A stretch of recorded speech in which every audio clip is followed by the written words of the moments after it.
Hello, everyone. I'm Rania Khalek, and this is a special live episode of Dispatches. Israel's genocide in Gaza has ignited a wave of repression that's reverberating across the globe.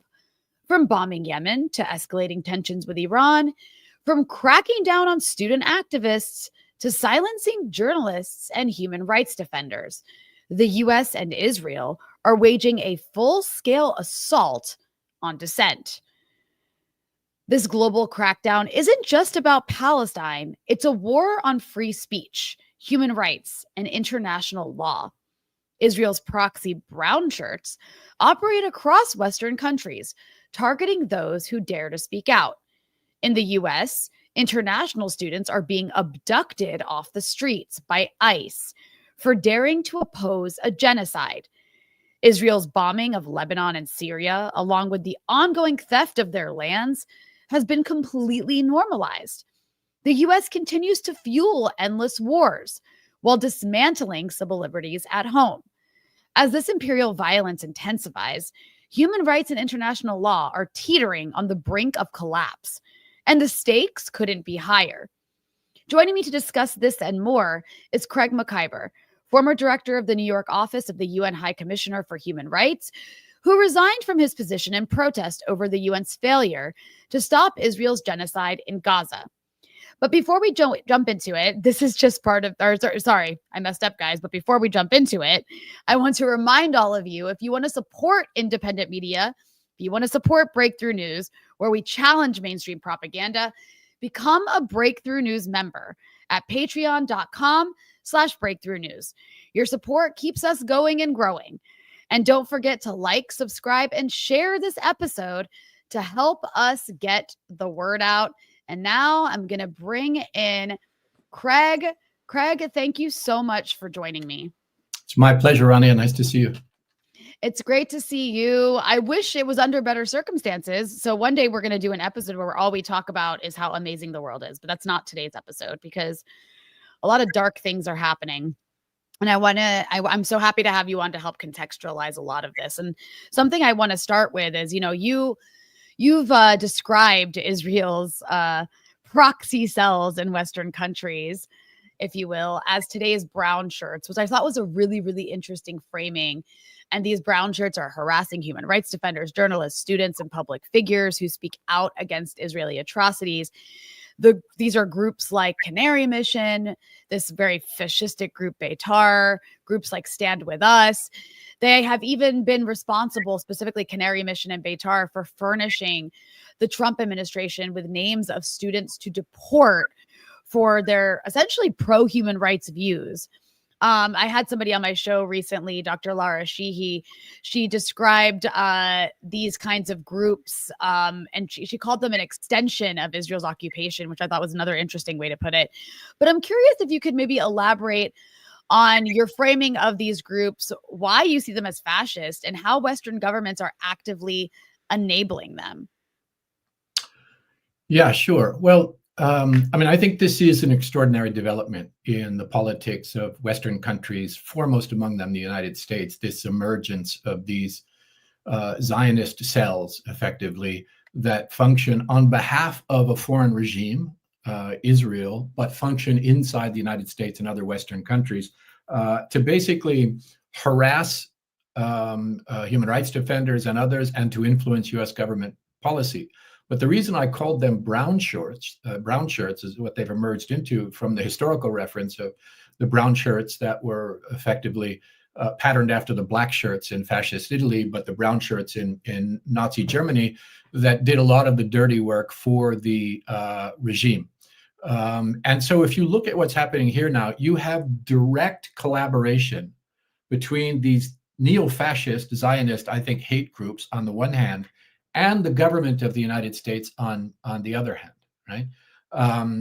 Collaboration with the presidential administration, the Congress, state governments, local police forces, even university administrations, as we know, directly communicating with and collaborating with and furthering the goals of these organizations. And when I say they're fascist, I mean that quite literally. Some of them are followers and adherents to Zionist fascists like Jabotinsky, who was, one of the the founders of Israel, the head of the Zionist revisionist movement, which was a deeply terrorist hate group of Zionists targeting Palestinians, founder of the Haganah, which was a violent terrorist organization, was key in the founding of Israel. A lot of these groups are either explicitly or implicitly followers of people like Jabotinsky, later Meir Kahane, another fascist Zionist who started the Jewish Defense League in the United States and started the Kach movement in Israel, which was even banned by the Israelis for being an overtly fascist party. So they were banned from the Knesset for a period of time.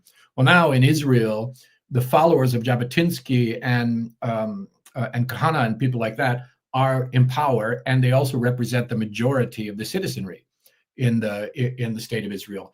And so Israel proxy groups in the West are channeling that fascistic ideology in their activities here in the United States and Canada and the UK and Germany and elsewhere, and doing it in direct cooperation with government forces. And that's what's unique. You know, in this country, we had the Ku Klux Klan that was in league with local governments and local police forces, but they never had that level of collaboration at the national level with the federal government here. So this is unique for this kind of a thing. But it wasn't unique in Europe, where that was the model of the Zionist, of the Nazi brown shirts and the Italian fascist black shirts and so on. You know, that's where the historical precedent for these kind of groups lies. But there's something different here too, because the brown shirts in Germany, for example, they were domestic German organization focused on advancing Nazi ideology in Germany. Whereas the Zionist brown shirts operate today on behalf of a foreign regime inside of the United States, inside of the UK, inside of Germany, and so on. So they're collaborating directly with the US government and other Western governments and institutions on one side. They're collaborating with the Israeli government on the other side, very directly so. And so they're essentially sitting between the demands of an oppressive regime on one side and US government power on the other thing. And the other thing that I think distinguishes these modern Zionist brown shirts is their funding, right? This is something the KKK could never have dreamed of. These groups are swimming in money from like-minded billionaires and millionaires that allow them to have access to resources that give them the access that they need in government as well. So, for example, you have the Zionist billionaire Adelson family, right? Now Miriam Adelson. They funded and organized a multi-million-dollar cell that they called the Maccabi Task Force. I don't know if you know about this. It was first focused on college campuses, persecuting students, trying to oppose BDS, which is a lawful movement against Israeli atrocities.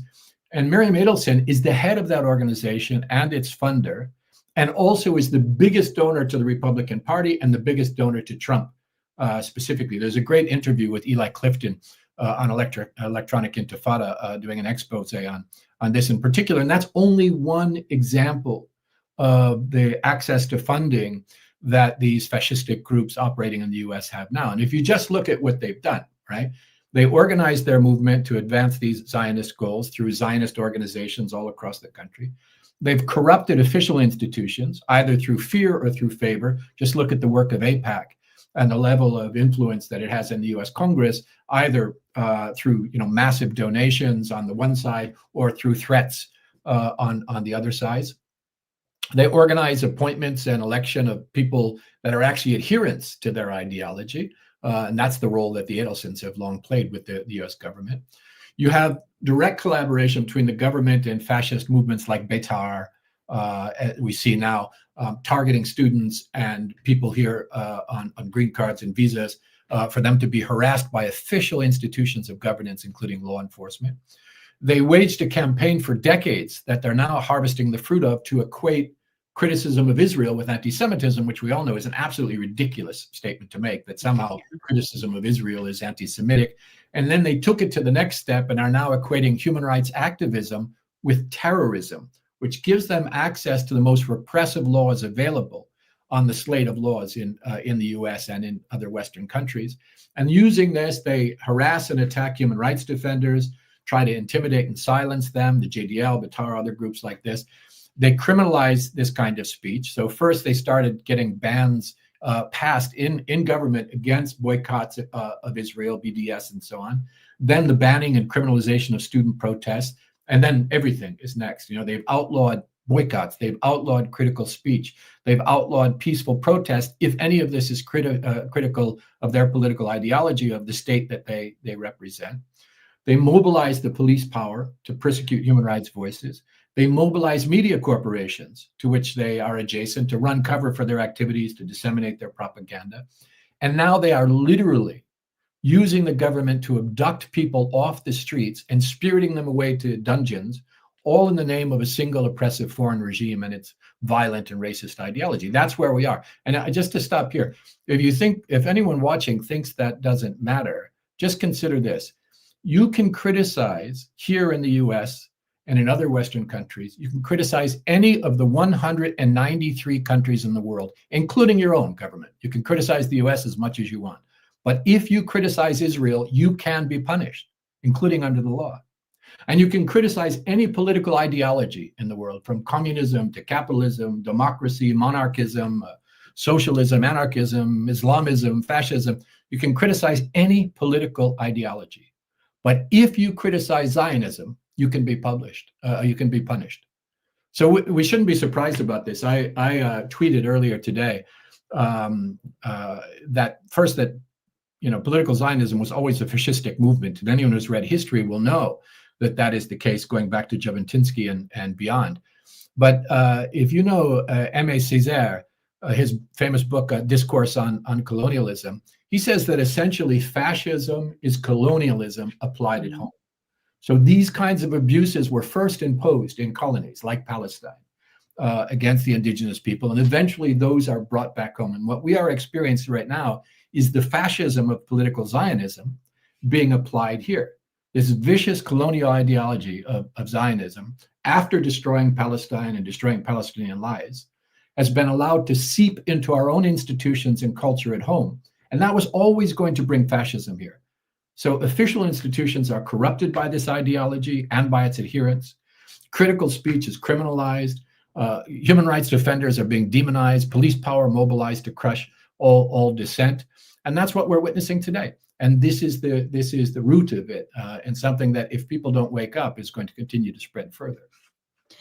Yeah, and that's a really important point that you say, where when we talk about colonialism coming home to roost, fascism coming home to roost. It's really turning inward. And something interesting about this moment, Craig, and there's so many different angles I want to come at this from, but I wanted to get your reaction to the fact that it's all being wrapped up in fighting anti-Semitism. It's all being wrapped up in protecting Jews. I mean, you have today's neo-fascists, the basically like offspring of Nazis, right? Literally using the so-called protection of Jews to commit a genocide, to abduct people off the street and put them in dungeons, and to essentially get rid of our right to free speech in this country, which is an important one in the US. It's kind of like a bedrock of the US. And I wanted to get your reaction. There's this clip, I'm sure you've already seen it.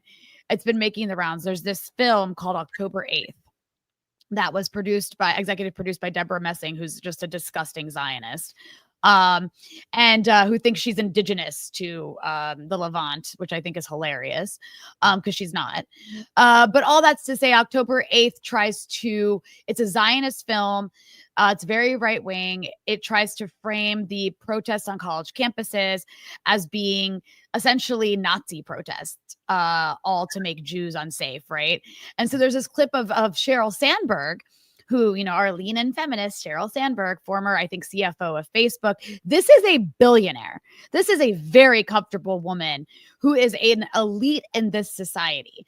And I just want to play this clip of Sheryl Sandberg from this film, October 8th, because it's so absurd. I was on a walk with one of my closest friends who's not Jewish. And just out of nowhere, not expecting to say this, what came out of my mouth was, "Will you hide me? Like, if it comes to that, will you hide me and my family?" And like, do I really think that's going to happen in the United States? No. And it was interesting because she didn't really know what I was talking about. So what do you mean hide you? And I explained that there are these righteous people that hid Jews. This is the story of Anne Frank. And then, of course, she said, "Oh, I know what you mean." But any Jew would have known what I meant immediately. Okay, so this absurd victimhood complex that this woman who probably has several yachts she could hide on if she needed to, is just, it's offensive for so many reasons. First of all, there's an actual genocide taking place right now that she supports. She's one of the people who promoted the rape hoax. Yeah. That was like a cornerstone or foundational to justifying the genocide in Gaza for the first year of it, or maybe even more, that some people continue to repeat despite there being no evidence that there was some mass rape that Hamas carried out across these Israeli towns on October 7th. But moreover, there are medics being summarily executed. There are doctors being abducted and tortured from Gaza. Tens of thousands of children have been intentionally killed. 2 million people, if that's even how many people are left in Gaza, are being starved. And the Israeli government is openly speaking about voluntary migration, which means ethnic cleansing. They are literally raining hell on Gaza. There are students who are mostly Middle Eastern being abducted off the streets for having an opinion against genocide. I mean, no one's talking about hiding them. Their universities certainly aren't going to be hiding them. Many universities have come out and said, like Johns Hopkins, don't even intervene. So sorry, I'm reacting to this now. I want to get your reaction, Craig, because this actually, as hilariously ridiculous as it is, it's also incredibly infuriating. Yeah, it's hard to know when you see something like that, how much of it is just fascist theater, an effort to, in a very skilled way, circulate a propaganda that inverts reality on its head by making the perpetrators the victims and the victims the perpetrators, which is a big part of Hasbara propaganda. It's one of the key techniques that are used. Or how much of it is that she's sincere, which underscores, what I've been saying for a while. You can see how a political ideology, an extreme political ideology like Zionism, that is supremacist in its nature, how that can morph into a mental illness, and that she sincerely feels that because she is disconnected with reality and even with morality by this extreme political ideology that is morphed into a mental illness, and then she's expressing the pain of that mental illness. I don't care. If you ask me, if somebody is defending a genocide, if it's 1933 and somebody is defending the persecution of Jews in Germany, and one of the persecutors says, "Will you hide me?" The answer is no, I won't hide a criminal. I'm going to turn you into the police. So no, I will hide people who are fleeing the Nazis, just as I will hide people who are fleeing today, the Zionists here. So yeah, it is. She has been a propagandist extraordinaire for the atrocities being perpetrated by the Israeli regime. A big part of me thinks this is just a continuation of that, and she's adding a little bit of theater to the mix. But there's always the possibility that it's her own madness is coming out as well. Anti-Semitism. I mean, this ruse of anti-Semitism, a very real thing in our society. As you say, Nazis marching in the streets again. But this ruse of the abuse of anti-Semitism, which was an Israeli government strategy that gave us the IHRA definition of anti-Semitism that includes criticism of Israel, is absurd on its face, but they've made a lot of progress in getting official institutions and governments to adopt that so they can persecute human rights defenders who speak out against Israel. And I've said this 100 times before. If criticism of Israel is anti-Semitism, then criticism of Iran is Islamophobic, criticism of India is anti-Hindu, criticism of Myanmar is anti-Buddhist, and you can go on and on and on. And if that's not the case, if only criticizing Israel is not allowed, that is a racist proposition, because it means only the Palestinian people, unique in the world, cannot have their human rights defended in a context where Israel is perpetrating war crimes, crimes against humanity, ethnic cleansing, genocide, torture, extermination, has broken the world records for the targeting of medical workers and journalists and children. And if I can't criticize that unless I'm an anti-Semite, well, so be it. Call me an anti-Semite. But here's the big news flash for the Zionist propagandists. Nobody falls for that crap anymore. Nobody is believing it, because if everybody is an anti-Semite, then nobody is an anti-Semite. And the sad part of that is that they're undercutting the struggle against real anti-Semitism by making it a non-credible accusation in all cases. Every decent human rights defender, the most prominent human rights defenders in human rights organizations, have been smeared as anti-Semites because they dare to call out Israeli apartheid, Israeli genocide, Israeli colonialism, and the racism that is inherent in the political ideology of Zionism. Nobody's falling for that nonsense anymore. Exactly. I want to turn to another tangentially related part of this, and that is, that something you recently wrote. In my 4 decades in the international human rights movement, I have seen much cruelty in all corners of the world, but I have never witnessed the kind of unmitigated evil demonstrated today by political Zionism. And you went on to compare this threat to Nazism. You highlighted its impact not only on Palestine, but on Western governments, democratic institutions, the international law itself, some of which you've already talked about on this episode. But I'm curious if you can expand on what makes this moment uniquely dangerous. Like, what distinguishes this current time period in history from other historical atrocities? And I guess, how do you see the collapse of international norms accelerating under the weight of this incredibly dangerous ideology?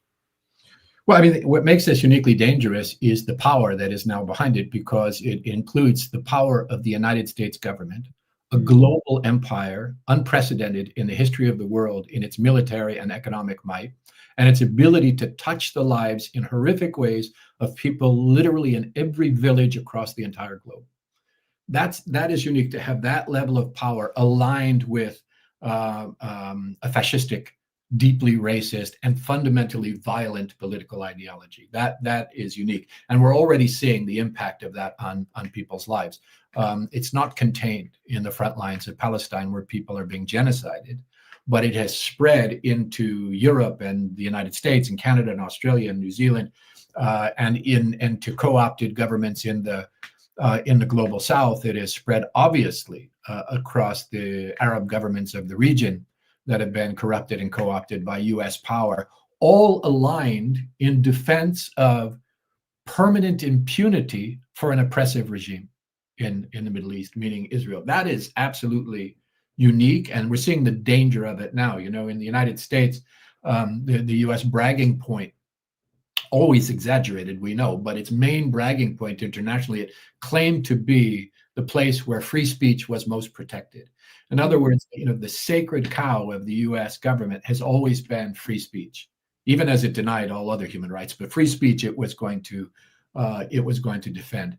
And now it is said there is an exception to free speech. As I said in our first exchange here, you can criticize any country, any political ideology, but you are not allowed to criticize Israel or its official racist political ideology. And we will crack down on people in this country. We will punish them. We will expel them. We will fire them. We will persecute them. We will sue them.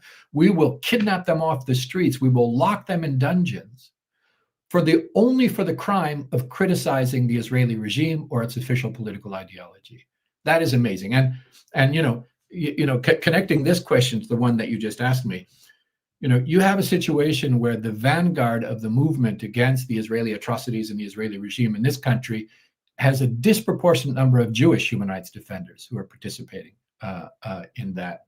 And they are, just to show that this is not about protecting Jews, they are suffering the same persecution for daring to speak out against Israel and against political Zionism and against US collaboration in Israel's crimes. They are suffering the same persecution. So this has nothing to do with anybody's religion.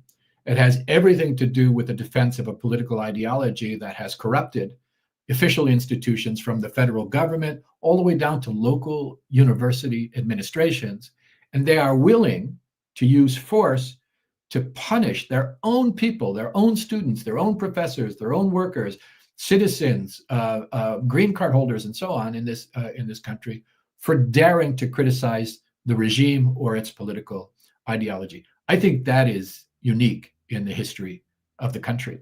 Yeah, imagine paying $80,000 a year in tuition to a school that basically lets ICE come and take you away to Louisiana and literally torture you. It's completely insane. All so that Israel can feel better, so that Zionists can feel better. It won't. Go ahead. It won't stop at permanent residents and lawful people who are lawfully in the country. The rhetoric that they are using is building the ground for the next step, which is come after U.S. citizens who have already been come after in other ways, who have been persecuted in other ways, but now to come after them with the force of law enforcement, and to start locking people up and saying, well, you opposed the genocide, therefore you are supporting terrorism, therefore we're going to lock you up on terrorism violations. Don't let anyone think that that's not coming, and coming very soon, if they get away with the persecution of the people who they are targeting now. That is the next logical step, and it's what they're preparing themselves for. Yeah, I think I saw somebody tweet this. It was a really good way to frame it. It was something like, your status is whatever the closest ICE agent says it is. Yeah. And I think it's important to recognize that, because, most US citizens, you don't walk around with paperwork that says you're a citizen. I mean, unless you have your passport on you. And a lot of US citizens don't have passports. So unless you're walking around with your passport, your American passport on you, which you can only have if you're an American citizen, people don't walk around with their birth certificates. Most people don't even know where they keep their birth certificates, or where to find their birth certificates. It doesn't say on your driver's license if you're a citizen.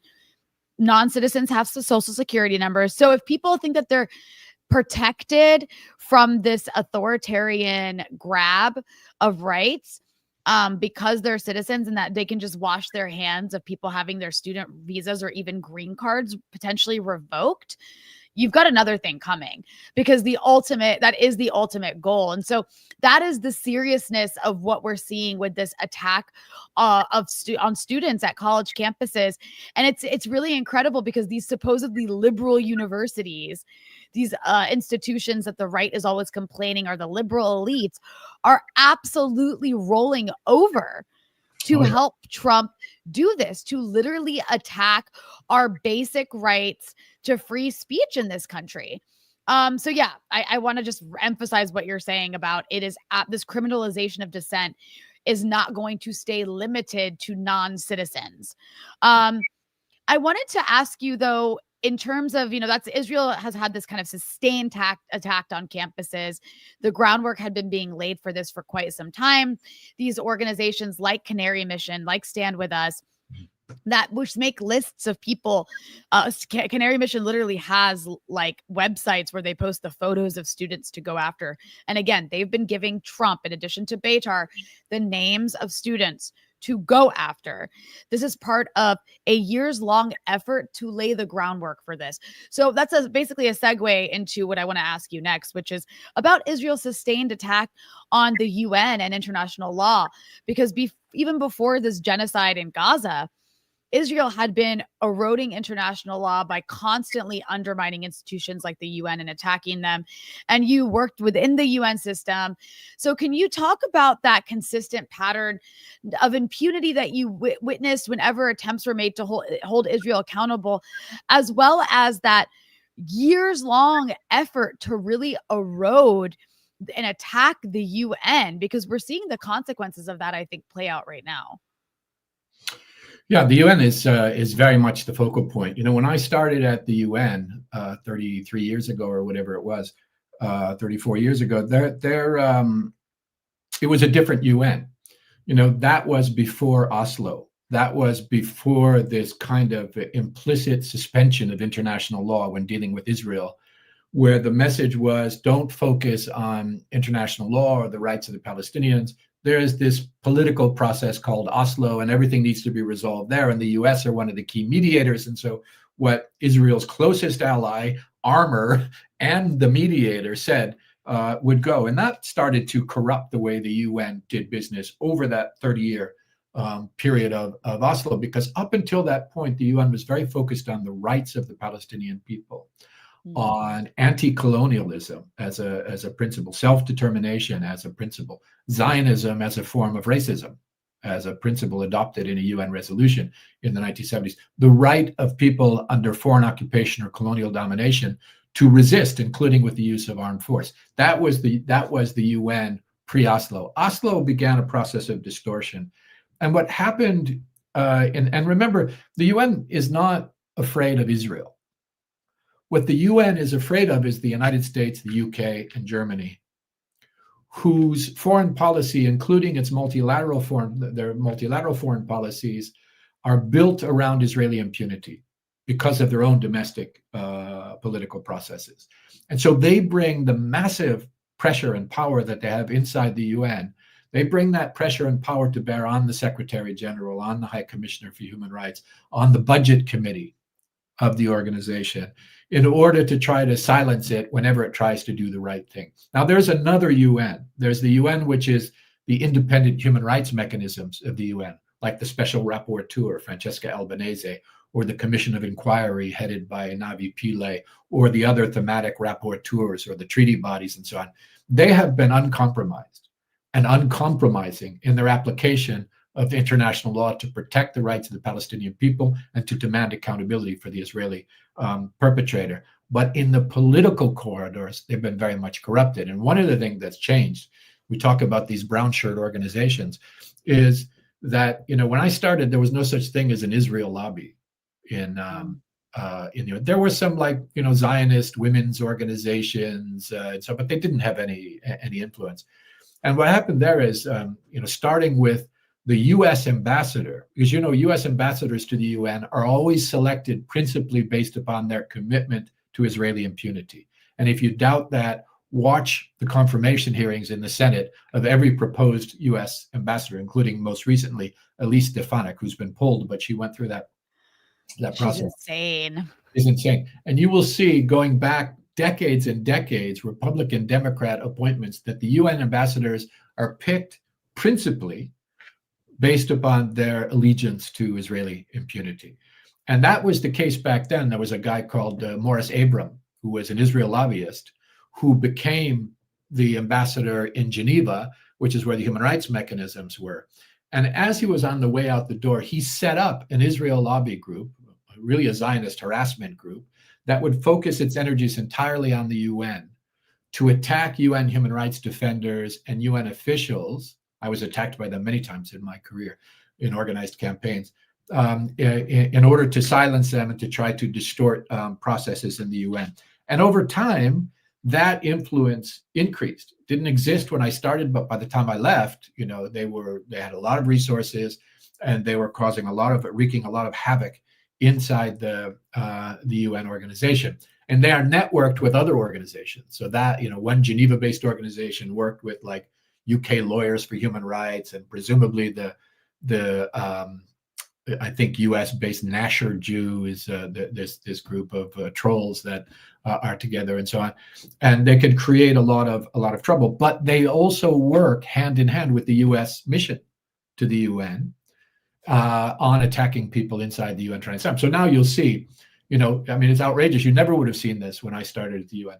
An independent special rapporteur mandated by the UN Human Rights Council will criticize an Israeli atrocity that occurs, and then will be publicly attacked by the US ambassador, who will also tweet about, smearing and slandering the person as they do it. So that the UN has gone through a very difficult period. Now you look at this year and a half almost of the current upsurge in genocidal attacks by the Israelis in Gaza and in the West Bank and beyond, and you look at the way the UN has responded, and you see the impact of that. The Secretary General has never even uttered the word genocide.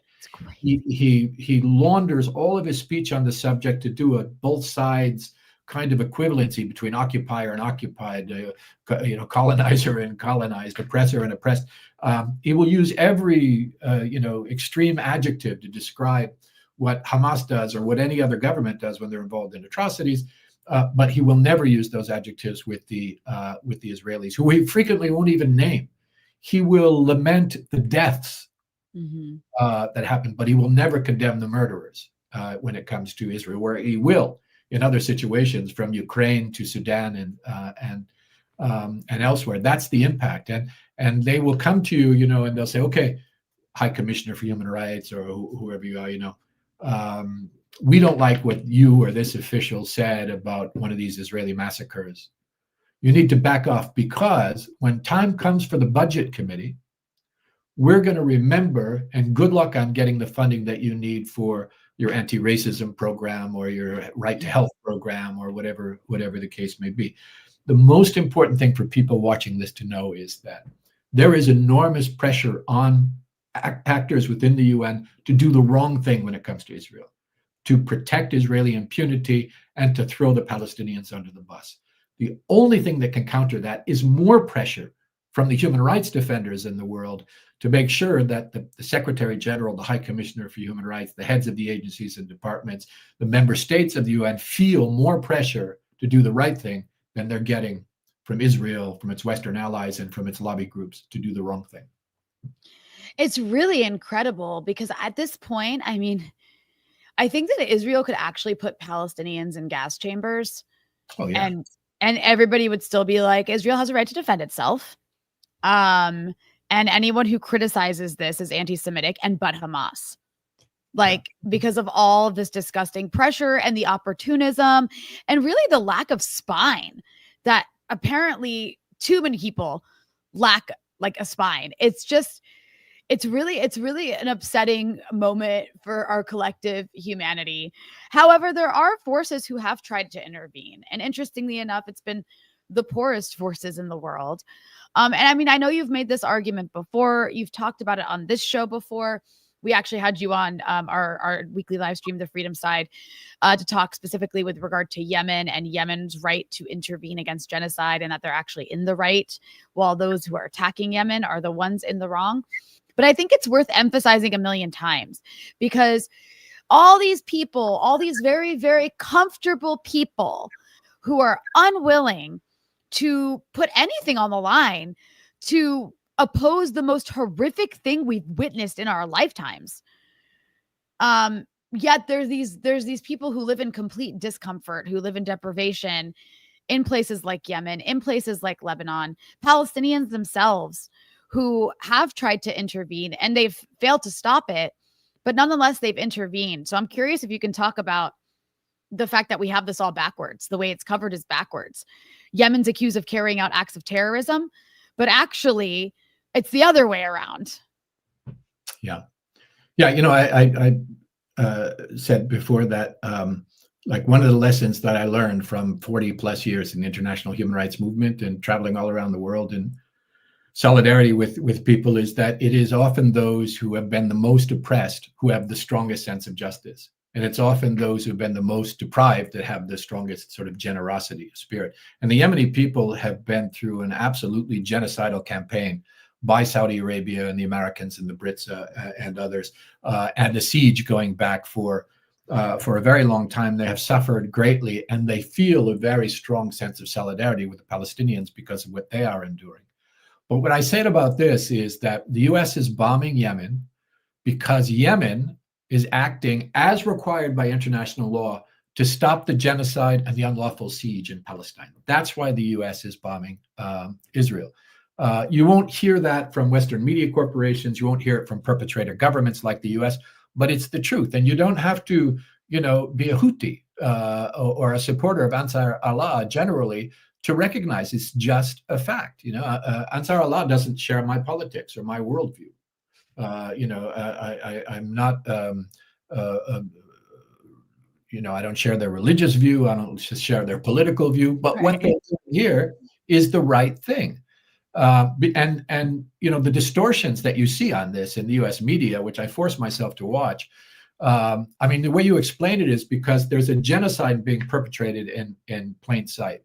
So you have to suppress the truth and you have to obscure the law in order to allow that to go forward. But in this case, you've got the International Court of Justice, and please stop me if I get too legalistic. I feel like the last time we spoke about this, but you have the International Court of Justice and the United Nations General Assembly in an extraordinary resolution, both affirming that all states are obliged to cut off all military and all economic support for the Israeli regime's occupation of the Gaza and West Bank, including Jerusalem, and for its genocidal assault on the people who occupied Gaza. That's international law. And it's not just international law. Those findings are rooted in the highest level rules of international law, right? They're called, jus cogens and erga omnes rules of international law. They include, the prohibition of genocide, prohibition of aggression, prohibition of acquiring territory by force, violating the right to self-determination. These are the highest rules in international law, right? And they bind all states.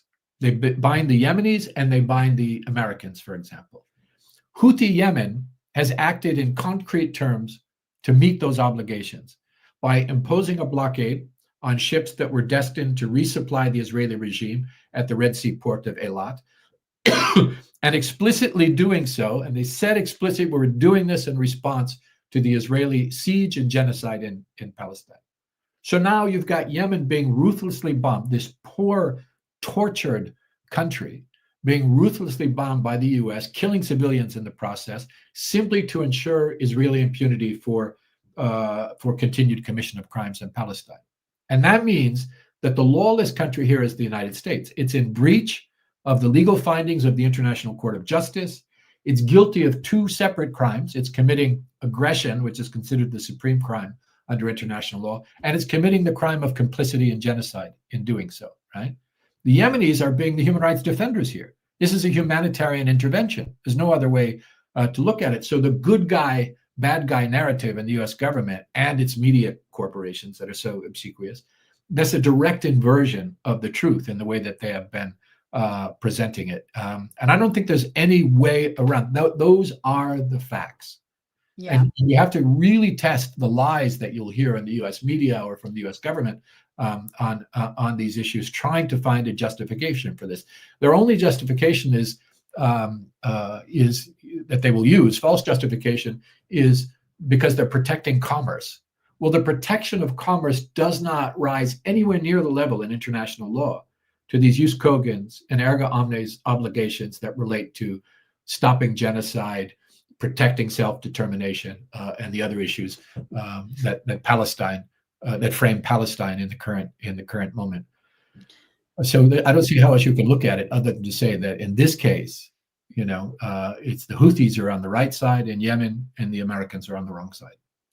And then we can expand on that a bit, because in many ways, what Israel has normalized with Gaza and with Lebanon and Syria as well is this situation where, like, even when there's no resistance, they are claiming the right to bomb, kill, steal. Obviously, since the ceasefire in Lebanon in November, Hezbollah hasn't fired a single shot at the Israelis. The Israelis are now regularly, it seems, bombing South Beirut. They've been bombing the South throughout the entire ceasefire. I think there's been over 1,000 ceasefire violations. A handful of rockets were fired and fired at Israel and intercepted in this time. Nobody even knows by who. Many people suspect it's actually like the Israelis or their proxies themselves. Syria has not fired a single shot at the Israelis. There's actually a government that would like to eventually normalize with Syria, or with Israel now in Syria. Yet the Israelis continue their aggression. They continue their land theft. They continue killing people. And in Palestine, I mean, Hamas has abided by this ceasefire, and Israel has continued to destroy and bomb Gaza and is now actively trying to ethnically cleanse everybody and kill everybody again in a more ferocious way than even before. And all that's to say they've created this, or they've normalized a situation where might equals right. And that, and Trump is doing this as well around the world, but it's like you either completely submit to everything and more that we are demanding, or we'll destroy you. But also, even if you submit, we will still destroy you. And that's all to say now it's coming for Iran. And it's funny because, the way Iran is framed is that Iran's the big, bad, evil country because, they fund terrorists and arm terrorists across the region when, Iran arms and funds partners across the region that fight Israel and defend their sovereignty that the Americans label terrorists. But all that's to say, this is coming for Iran. Trump has recently threatened Iran. And I kind of just wanted to ask you, it seems to me we're at a higher risk than ever to see a U.S.-Iran confrontation. And I maybe this is I'll put it in this broader question too. It's like, what's at stake here? Because if Israel continues to get away with what they're doing in Gaza, if the U.S. gets away with what they're doing in Yemen and everywhere in the world, and nothing is done to stop these monsters, what kind of world are we looking at? Because we're looking at the prospect of a war with Iran, but I think that's just the beginning. Yeah, unquestionably. I mean, what we're seeing played out here now is the whole logic of international human rights law, international humanitarian law, international criminal law, built up over the course of the last 80 years, has been that if you allow impunity for a perpetrator regime, that will cause the abuses to spread and to spread and to spread. And there is no country like Israel that has been granted and had its impunity defended by powerful states like the U.S. for so long in the post-war history. And that has emboldened and empowered Israel to continue its bloody reign of terror in not just in Palestine, but in the broader region, and to expand it and to expand it and to expand it. Israel is an annihilatory regime. Its very purpose is to annihilate the indigenous people of the region because it believes that its security comes from the destruction of anyone who might oppose it. And that's why it has always been a genocidal entity in Palestine, because you can't have a Jewish supremacist state in a place where you have first a majority, still a majority, by the way, if you count those forced into the diaspora of Palestinians, or even a significant minority. And that means periodic ethnic cleansing becomes necessary, and periodically 1947, 1948, and then 2023, 2024, 2025, expedited genocide in order to purge large amounts of the indigenous population. And the same logic is then applied to neighboring countries, right? Israel will never be big enough as long as its neighbors do not support its annihilatory project. So you have to destroy and occupy repeatedly Lebanese territory, Syrian territory, for a long time, obviously Egyptian territory. And you have to keep the pressure on any country in the region that has not been cowed. I mean, just look at the march of U.S. empire on behalf of Israel and on behalf of oil, obviously, and other geopolitical interest, decade after decade. And you see one by one, any indigenous government in the Middle East that wasn't under the command of the American government, if it couldn't be co-opted, would be crushed one by one by one. And who is left standing now? Yemen, half of Yemen, half of Lebanon, right? Because Lebanon is divided in this respect. Syria has just fallen to those interests as well.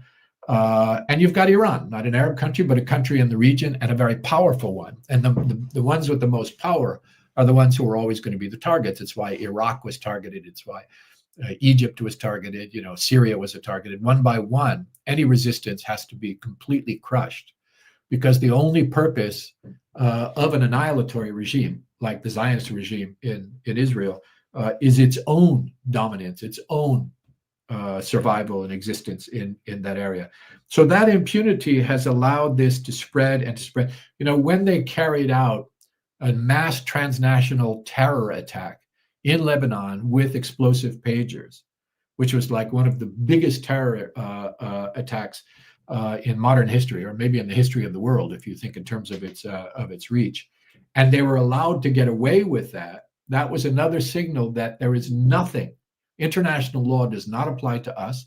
There's nothing we can't do, because the reality of the world is that you've got powerful states like the US that will never let us be held accountable, that will not only protect our impunity, but will arm us in our crimes repeatedly, will fund us, will deny the funding of its own people's needs for healthcare and other things in order to channel billions and billions and billions every year, consistently, year after year, decade after decade, to this small oppressive regime in the heart of the Middle East. And we're witnessing, the culmination of that decade-long, 80-year plus project now, and it's very dangerous because it's reaching the point now where there are two possibilities. One is an all-out war with Iran and resistance groups being involved around the region that will ultimately come back to touch the homeland as well. People think that if you think that you can go every day to somebody's house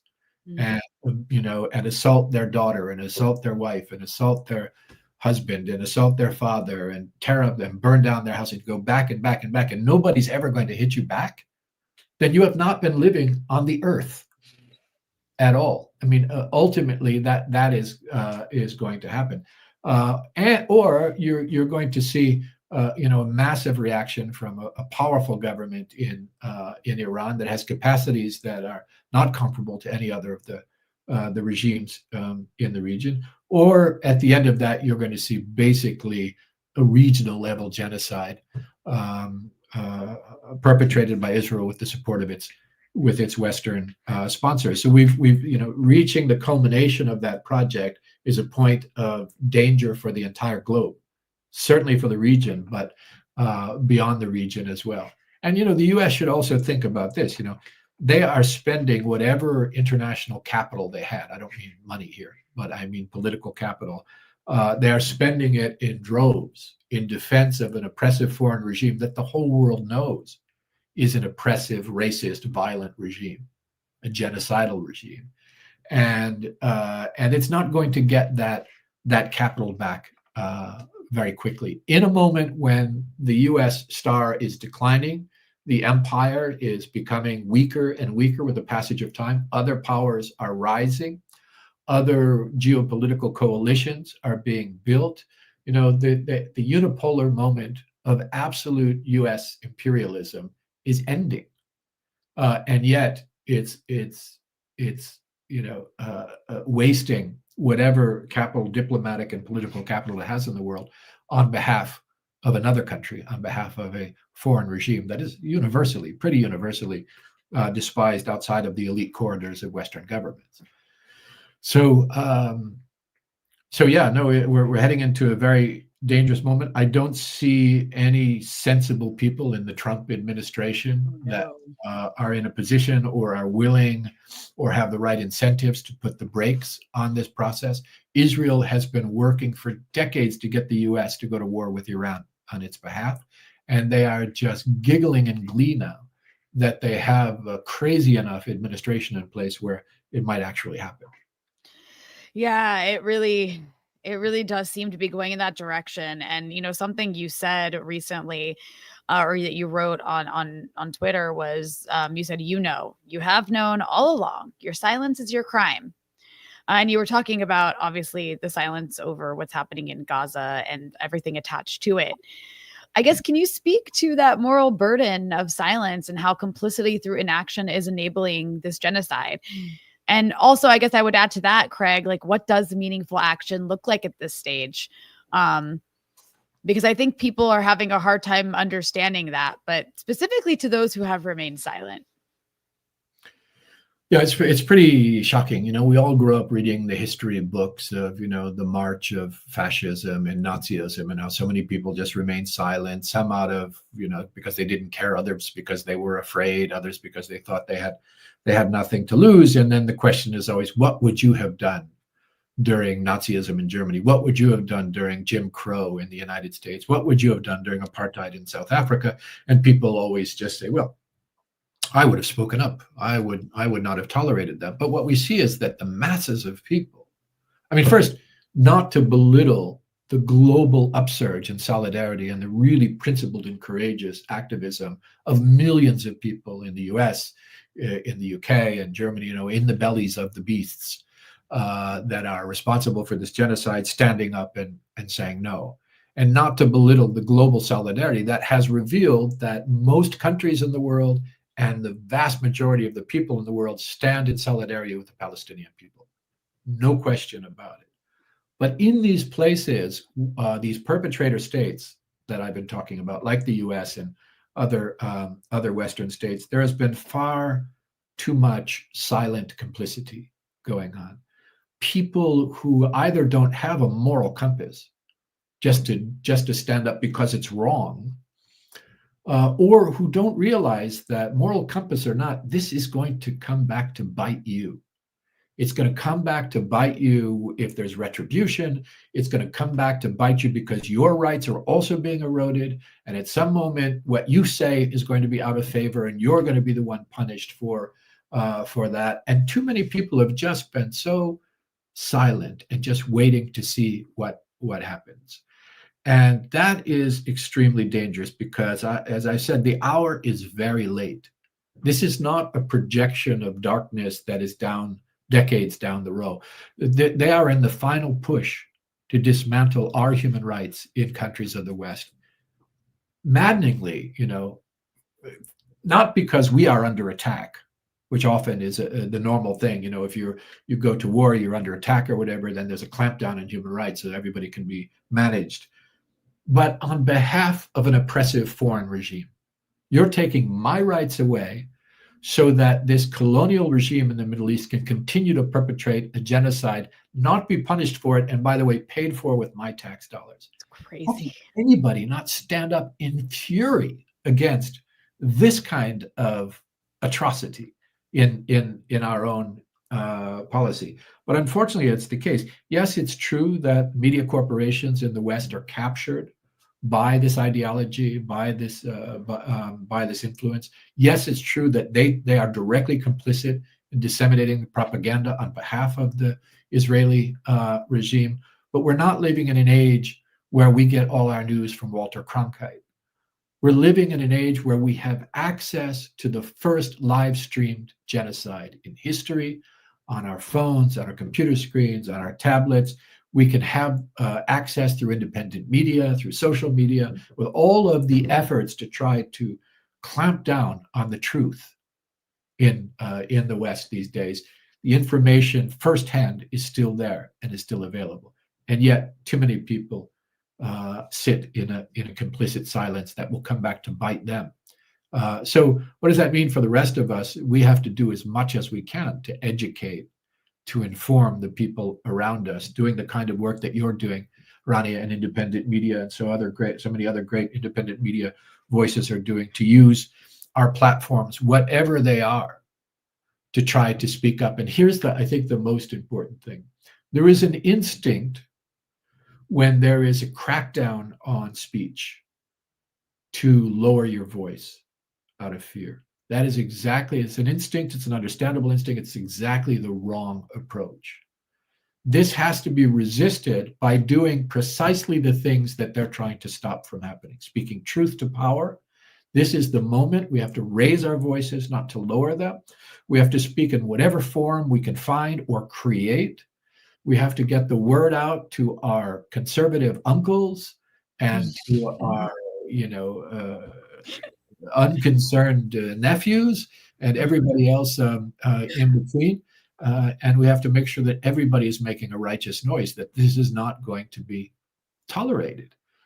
Because, rights once lost are lost for a long, long time. The things we're losing now could be lost for generations. And if you want yourself or your children or people that you care about to be living in a place and in a time where they have human rights, you have to stand up for them, because they will be gone very quickly. And I'm 110 years old. Don't age yourself, Craig. I have never seen a moment like this in my life, where there's been such an organized, powerful crackdown on people's human rights, as we're seeing now. This is a huge reversal. Any progress that was made, for example, in the United States on women's rights, on civil rights, on the rights of African Americans, on the rights of indigenous peoples, on free speech, on free assembly, on the right to defend human rights, right, which is very much threatened now. There has been progress on gay rights, you name it. There has been progress in all of these areas.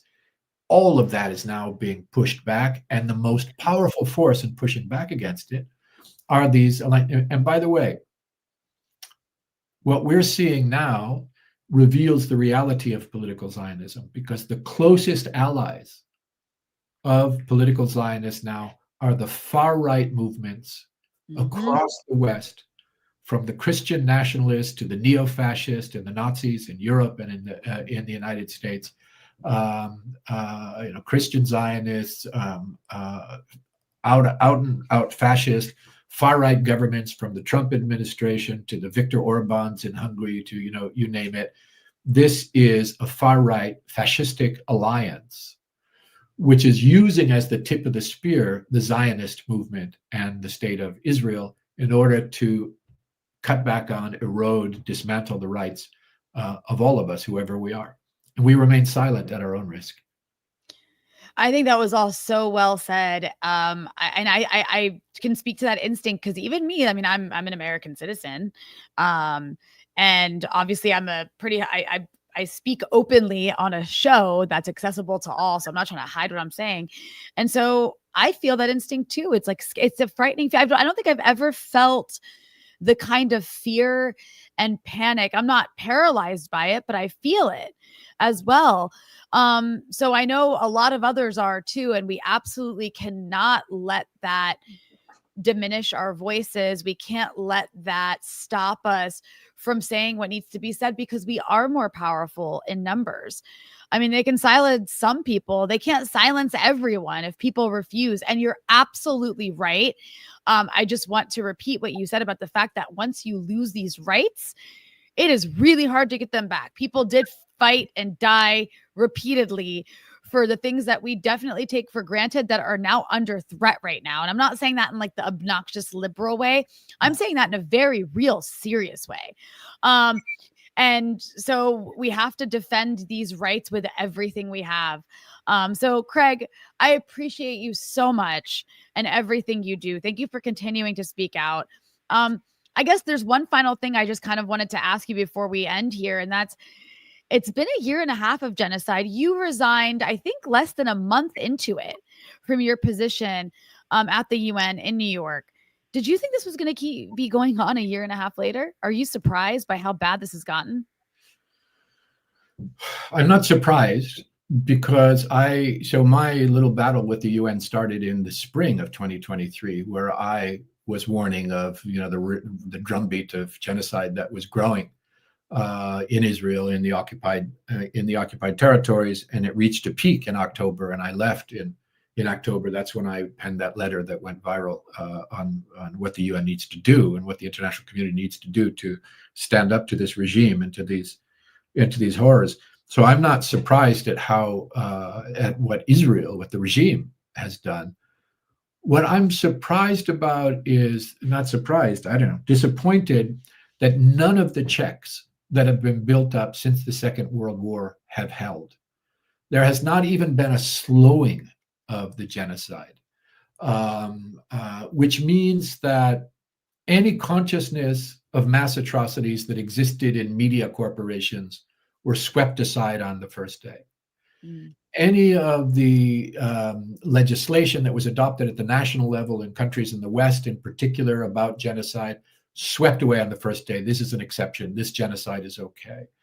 The international institutions explicitly established to fight against these things after the atrocities of the Second World War have been on their knees for the entire time, with the powerful exception of the independent human rights mechanisms like Special Rapporteur Francesca Albanese, the Commission of Inquiry, the other special rapporteurs, and so on. But and very courageous UN personnel, human rights defenders, humanitarian workers, the hundreds of UNRWA workers murdered, some with their families, by the Israeli regime. These people have been absolutely heroic, but the political corridors of the organization have failed miserably. And they will wear this stain for a long time in the future. Will these institutions even survive the allowance of a live-streamed genocide without reacting with everything they have at their disposal to fight it? It's an open question. Will international law survive when the masses of the world have looked on and seen that somehow international law doesn't apply to the West? It doesn't apply to their racist colony in the Middle East. It doesn't apply to the United States, to the empire itself. Then why should it apply to anybody? And what that means is, going forward, genocide is now okay. And everyone putting up their arsenal of state power, now is the time to prepare to live in a world where it's genocide after genocide after genocide. And I think, Rania, just connecting to the last thing that you said, fighting back against this, their strategy is to pick us off one by one. That's why solidarity is so important, that we have to build the movement against this horror. We have to stand in solidarity, join a group, create a group, be loud and public and organized and present and visible, and grow and grow and grow the wall that defends human rights from this growing fascism in our own societies and in the Middle East. And in doing so, at this moment in history, those of us who have relative privilege, for example, citizenship, we need to protect those who are more vulnerable, green card holders, visa holders, and others who want to, because they're moral people, play a role. They should play whatever role they want to play, but we have an extra duty to step up in their place in ways that maybe they can't because they are more vulnerable. And that's an act of solidarity as well. But in the end, the solidarity has to be with the people who are under the bullets and the bombs. That's the Palestinian people and others under Israeli bullets and bombs. And we need to do everything we can to let them know they're not alone and to fight against this darkness that's growing every day. Very beautiful and powerful words. Craig Mokhiber, thank you so much for joining me. I really appreciate it. Thank you, Rania. Thank you for what you do.